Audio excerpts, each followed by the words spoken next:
Salve a tutti cari lettori, io sono Olga e vi do il benvenuto al 12° episodio del nuovo progetto che vorrei portare avanti, oltre ai video che già trovate sul mio canale. Ogni mese troverete uno o più nuovi podcast diffusi sia sulle principali piattaforme sia ascoltabili su YouTube, dedicati alla lettura di un libro, all'approfondimento di qualche personaggio storico o tema d'attualità.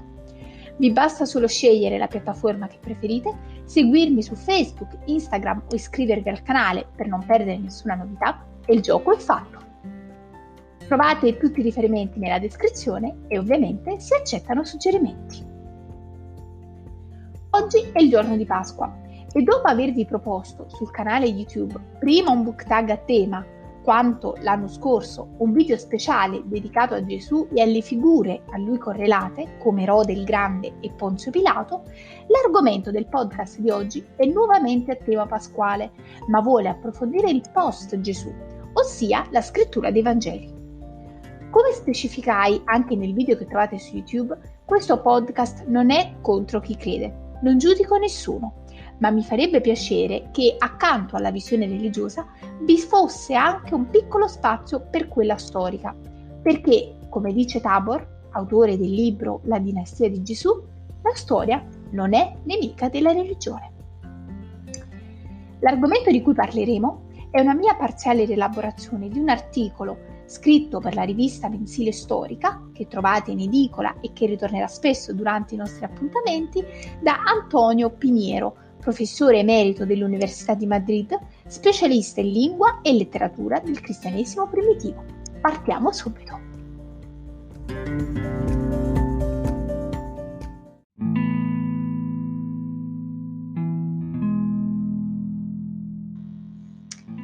Parte 1. L'origine dei Vangeli. Ogni anno si vendono milioni di copie del Nuovo Testamento e la stragrande maggioranza degli acquirenti è attratta dagli scritti più famosi di tale raccolta, ossia i 4 Vangeli. Ma, contrariamente a quanto si possa credere, probabilmente i Vangeli non furono scritti dai discepoli di Gesù, perché il primo esemplare sembra risalire a 40 anni dopo la sua morte e furono tutti redatti in greco. Questi testi, infatti, non solo non hanno una firma, ma furono chiamati così solo nel II secolo d.C., quando si diffuse la notizia che un tale Matteo e un tale Giovanni erano 2 dei 12 apostoli di Gesù, mentre Marco l'aveva accompagnato durante i suoi giri in Galilea o aveva avuto dei contatti con lui tramite altri apostoli, quali Pietro o Paolo. I Vangeli, come abbiamo detto, non furono composti in aramaico, la lingua madre di Gesù, bensì in greco. Inizialmente è probabile che dopo la morte di Cristo alcune persone o gruppi di credenti provenienti dalla Galilea e da Gerusalemme avessero trascritto in aramaico su dei fogli di papiro parole e miracoli del Maestro. L'intero materiale venne poi tradotto in greco circa 30 anni dopo la morte di Cristo e la scelta sarebbe dovuta all'interesse che altri seguaci, precisamente gli ebrei della diaspora, avrebbero mostrato nei confronti di questa figura. Ma questi ebrei parlavano greco. Ecco dunque spiegata la scelta.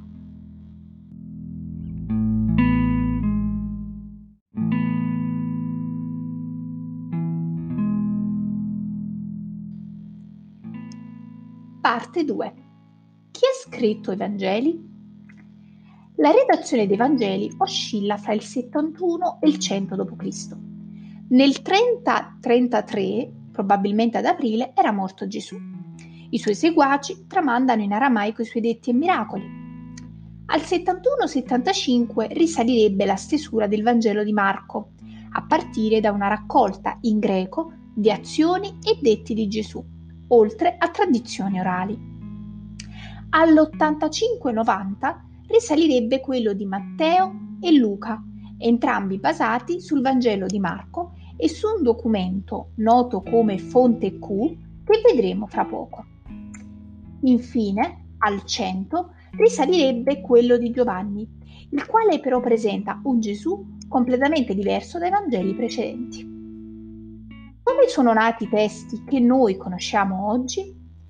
Con ogni probabilità circolavano dei compendi di azioni e detti di Gesù, alcuni particolarmente lunghi, come la Fonte Q, ai quali ben presto si aggiunsero delle brevi cronache sulla passione e la morte, seguite ovviamente da quelle sulla risurrezione. Tutto questo materiale, sommato alla tradizione orale, fece sì che negli anni 70 del primo secolo d.C. vedesse la luce il primo Vangelo, quello di Marco, forse redatto a Roma e avente sia l'obiettivo di diffondere le parole del Messia, sia di permettere ai romani di comprendere la differenza fra i cristiani e gli ebrei, che si erano poco prima ribellati al potere romano. L'idea centrale del Vangelo di Marco è filtrata tramite la vicenda di Paolo, secondo il quale Gesù è il Salvatore dell'umanità, perché si è sacrificato sulla croce. Mentre i cristiani residenti in Galilea vedevano Gesù come un profeta umano e non divino, Paolo gli attribuisce una dignità quasi divina e dunque interpretava la morte e la risurrezione come atti di redenzione che hanno cambiato tutta l'umanità. Meno di un decennio più tardi fu concepito il Vangelo di Matteo. L'autore, sconosciuto, offrì una nuova chiave di lettura rispetto al Vangelo di Marco, modificando o aggiungendo dei dettagli, forse perché conosceva più fonti, fra cui la fonte Q. Sappiamo che l'autore non era uno dei 12 apostoli, perché se così fosse stato, non solo si sarebbe espresso in aramaico e invece cita la Bibbia nella versione greca, ma avrebbe altresì usato altre fonti e non Marco o la fonte Q che sono scritte in greco. Il suo esempio fu dunque poco dopo imitato da colui che per tradizione chiamiamo Luca. Egli viveva probabilmente ad Efeso e la maggior parte degli studiosi ritiene che, dopo aver letto il testo di Matteo, Luca avesse deciso di non usarlo come suo punto di partenza, ma di preferirgli Marco e la fonte Q. Il Gesù di Luca è il più umano di quelli presenti nei 4 Vangeli. È un essere divino, ma anche un uomo compassionevole, prodigo a fare del bene. L'ultimo è infine quello di Giovanni, scritto probabilmente ad Efeso nel 100 d.C. e redatto da più mani. Di sicuro l'autore non fu l'apostolo Giovanni, perché quanto espresso in questo Vangelo sulla natura del Messia diverge dalla concezione dei contemporanei di Gesù, perché tende a divinizzare eccessivamente Cristo, rivelatore che annuncia la chiave della salvezza per l'uomo e ascende al luogo da cui è provenuto.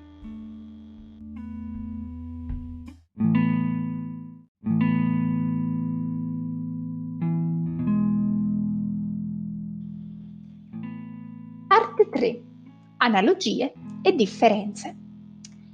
È impossibile concentrare in un podcast le numerose analogie e differenze presenti fra i 4 Vangeli. Accennerò unicamente ad uno di essi, sperando che possa risultare così interessante da suscitare la vostra curiosità e farvi approfondire. Il tema è quello riguardante l'infanzia di Gesù, presente nei Vangeli di Matteo e Luca, e l'ho scelto perché si ricollega ad alcuni libri che vi ho menzionato nel video su Gesù che trovate sul mio canale. Matteo e Luca concordano sui dettagli essenziali. Maria e Giuseppe sono i genitori, Gesù è nato in modo sovrannaturale grazie allo Spirito Santo, un angelo ha annunciato a Maria la nascita del piccolo, Gesù è nato sotto il regno di Erode il Grande. Tuttavia, il resto della storia è diverso. Luca, ad esempio, ignora il racconto di Matteo sull'adorazione dei magi, la strage degli innocenti e la fuga in Egitto.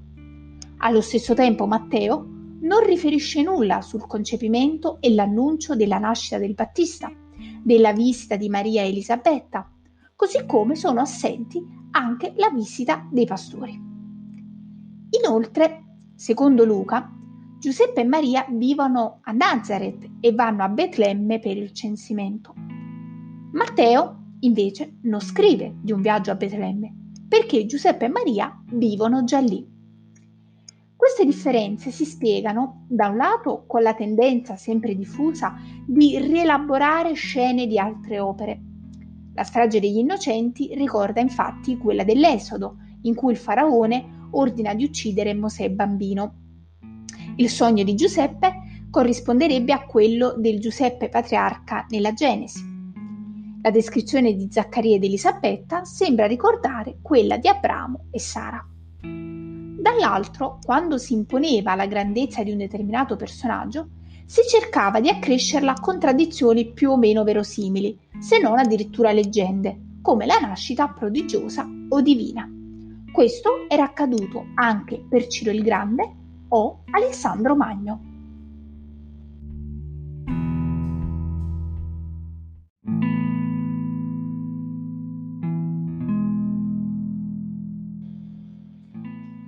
Parte 4. Abbiamo gli originali? La risposta a questa domanda è negativa e dunque i testi che noi abbiamo sono copie delle copie delle copie delle copie. Del Nuovo Testamento, infatti, abbiamo a disposizione circa 5.000 manoscritti, datati tra gli anni 200 e 1500. 300 manoscritti risalgono all'intervallo tra il IV e l'VIII secolo. Al IX secolo risalgono invece 2500 manoscritti. In particolar modo, la fonte Q, dalla parola tedesca Quelle, cioè fonte, è la ricostruzione teorica di un presunto manoscritto su cui si baserebbero i passaggi che compaiono uguali nei Vangeli di Matteo e Luca, ma che non compaiono in quello di Marco. Non abbiamo copie di questo manoscritto, ma gli studiosi sono abbastanza certi della sua esistenza perché è quasi impossibile che Matteo e Luca concordino in 200 dettagli senza un testo di riferimento. Essi copiano infatti quasi alla lettera le parole contenute in questo manoscritto, scritto in greco, come ad esempio il Padre Nostro, che corrisponde molto chiaramente fra Matteo e Luca e che ritroviamo nella fonte Q.